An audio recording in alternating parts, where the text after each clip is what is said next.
सरळ श्रद्धाच्या घरी जा आणि जाऊन सरळ वैदीचा हात हातात घे आणि म्हण, मला लग्न करायचंय, तुमची परवानगी असेल तर. आणि शेवटी असं म्हण, श्रद्धा तुम्हाला तुमच्या लेकीसारखी आहे ना, म्हणून तिचा हात मागायला आलोय आणि तो हात तुम्ही मला द्यालच. एवढं सगळं बोलावं लागेल त्या वहिनीशी? बोलावंच लागेल भावा, तुला वहिनीचा हात हातात धरावाच लागेल. प्रेमाचा प्रश्न आहे भाई, श्रद्धाचा प्रश्न आहे. आणि लक्षात ठेव, तू जर वहिनीचा हात हातात धरला नाहीस तर श्रद्धाचा हात मिळणार नाही. ठीक आहे, मी ना जरा ना तालीम करतो हे सगळं बोलण्याची. काय ना आजपर्यंत कधी कुणाला मागणीच नाही घातली आपण. आता जरा व्यवस्थित प्रॅक्टिस करतो, मग जाऊन त्यांना बोलतो. हा नो, अरे तालीम कशाला करायला पाहिजे, वेळ फुकट जाईल ना भावा. तिथे गेल्यावर जे तुझ्या मनात येईल, तोंडात येईल ना, ते बडबडायचं. अच्छा, पण एक गोष्ट लक्षात ठेव भावा. काय? तू जर वहिनीला पटवलंस तर श्रद्धा तुला पटेल. अच्छा, नाहीतर तुझा पत्ता श्रद्धा पर्यंत पोचायच्या आधीच कटेल. नाही ना, असं नको. मी करतोच व्यवस्थित. चल हे वस्ताऱ्या, मी जाऊन येतो. येस, मी जाऊन आल्यानंतर तुला जिलेबीची पार्टी पक्की आहे माझ्याकडून. हा चल येतो. हे थांब. अरे भाऊ, अजून एक गोष्ट विसरलो मी. काय माहितीये का, जाताना ना टोपलीभर झेंडूची फुलं घेऊन जा. झेंडू? हो का? अरे श्रद्धाला आणि वहिनीला झेंडूची फुलं आवडतात. अरे काय भावा, झेंडूची फुलं म्हणजे प्रेमाचं प्रतीक. तुला माहित नाही ना? अरे काय माहितीये का, झेंडूची फुलं घेऊन गेलास ना तर वहिनी समजून जाईल तू कशाला आलायस ते. बरं ठीक आहे. जा भावा जा. थँक्यू. यस, यशस्वी भोल. मी तुला ज्या कामासाठी पाठवतोय ते काम पूर्ण करूनच ये. हो, म्हणजे काय सांग, तिला लग्नाची मागणी घालूनच ये. खरं म्हणजे मला तुझ्या हळदीत आहे ना लय नाचायचंय भावा, लय नाचायचंय. हा, म्हणून सांगते तुला, जा जा, जी ले अपनी जिंदगी नंदेश कुमार, जा. हो चल येतो. झेंडू, टोपली, फुलं, वहिनी. जा भाई जा. नंदेश कुमार, नंदू बचा ली अपनी जिंदगी. आता मी आला. मी पण माझ्या आयुष्यात आता लवकरात लवकर सेटल होणार आहे. माझा BSc झाला ना की मला MSc करायचंय, आणि तेही हा जॉब कंटिन्यू करून. आणि त्याच दरम्यान चांगला जॉब मिळतोय का, चांगलं पॅकेज मिळतोय का हे बघणार आहे. हा, ते तू करशीलच, म्हणजे ते करायलाच पाहिजे, ते होईलच. पण लाईफ मध्ये सेटल व्हायला पाहिजे ना. मी पण त्याचबद्दल बोलतेय. अगं सेटल म्हणजे शिवा, तू नक्की काय बोलतोयस, मला काही कळत नाहीये. आता कसं सांगू तुला. ते नंदू आणि श्रद्धा आता लवकरच सेटल होणार आहे.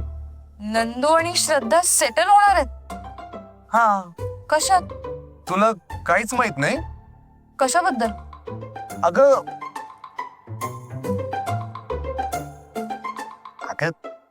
त्या दोघांचं आहे ना. काय आहे? आता कसं सांगू तुला, म्हणजे खर तर ही त्यांची खूप खाजगी गोष्ट आहे. आपण दोघं काही परके नाही होत त्यांना म्हणा. शिवा, तू काय बडबडतोयस, नीट स्पष्ट काय ते सांग बघू. अगं नंदू आणि श्रद्धाचं प्रेम आहे ना एकमेकांवर. काय? नंदू आणि श्रद्धा? काही काय बोलतोस, इम्पॉसिबल आहे. अरे नाही, हे इम्पॉसिबल आहे तर पॉसिबल झालंय. अगं तो नंदू श्रद्धाच्या घरी गेलाय तिला लग्नासाठी मागणी घालायला आणि तिच्या फॅमिलीला भेटायला. अरे काहीतरी काय बोलतोस, त्या नंदूचा ना काहीतरी गैरसमज झालाय. श्रद्धा प्रेमात पडली आणि तिने माझ्यापासून लपवलंय, हे शक्य नाही, हे नाही होऊ शकत. अगं नाही, ते दोघं एकमेकांना खूप लाईक करतात. हे सगळं तुला कोणी सांगितलं? वस्ताऱ्याकडून, वस्ताऱ्याने सांगितलं. शिवा, हे बघ काहीतरी गडबड आहे. श्रद्धा कोणाच्या प्रेमात पडणं हे निव्वळ अशक्य आहे, आणि त्यात लग्नाचा विषय. हे सगळं तर अजून अवघड आहे. मी काय म्हणते, आपण लवकरात लवकर श्रद्धाच्या घरी जाऊयात. तो नंदू श्रद्धाच्या घरी पोहोचायच्या आधी आपण तिथे पोहोचणं गरजेचं आहे. अरे, तिसरं महायुद्ध सुरू व्हायच्या आधी आपण तिथे पोहोचायला हवं. चल चल, आपण लवकरात लवकर निघायला हवं. बरं ठीक आहे.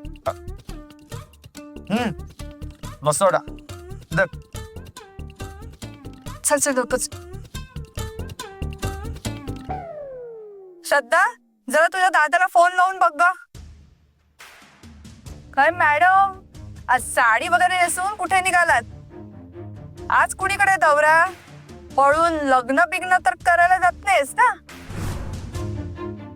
वहिनी, तू तर वाटच बघत असतेस ना मी लग्न करून घराबाहेर जाण्याची.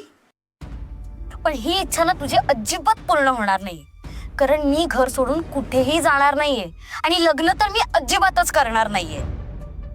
त्यामुळे मला घराबाहेर काढण्याचे तुझे जे विचार आहेत ना, त्या विचारांचा फेस पॅक बनव आणि लाव तुझ्या चेहऱ्याला. इतके ओढू नकोस. फार तोरच सांगते लग्न करणार नाही म्हणून. उद्या कोणी लग्नाची मागणी घालायला आला तेव्हा जाशील उड्या मारत लग्नाची तयारी करायला. हे असं ना फक्त तुला वाटतं, मला नाही. आणि मी लग्न करणार नाहीये म्हणजे नाहीये. आणि लग्नाची मागणी घालायची हिंमत जरी कोणी केली ना, तर त्याचं थोबड लाल करीन आणि त्याच्या कमरेची हाडं मोडून ना पळवून लावेन त्याला.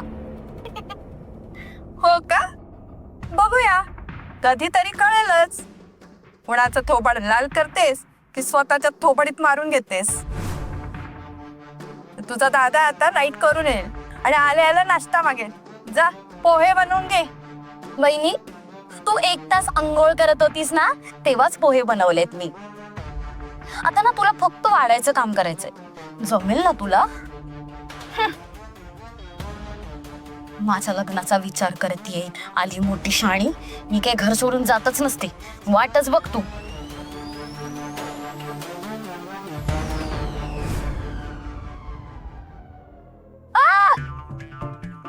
तू इथे इथे काय करतोयस? ते जरा 5 मिनिटं उशीर झाला, सॉरी. काय ना, दाढी करायला बसलो होतो म्हणून वेळ लागला. आणि ही ही फुलं पण घ्यायची होती. म्हटलं जरा महत्वाच्या विषयावर बोलायचंय, तर जरा तयारी करूनच जाऊया. हा कसं काय अचानक येते? काय महत्वाचं बोलायचं याला? बसू का? हा हो, बस बस ना.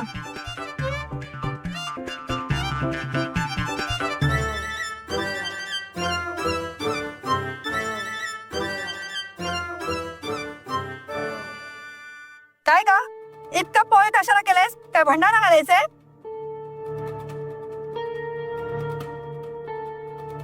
कांद्या पोह्याचा बेत दिसतोय आज.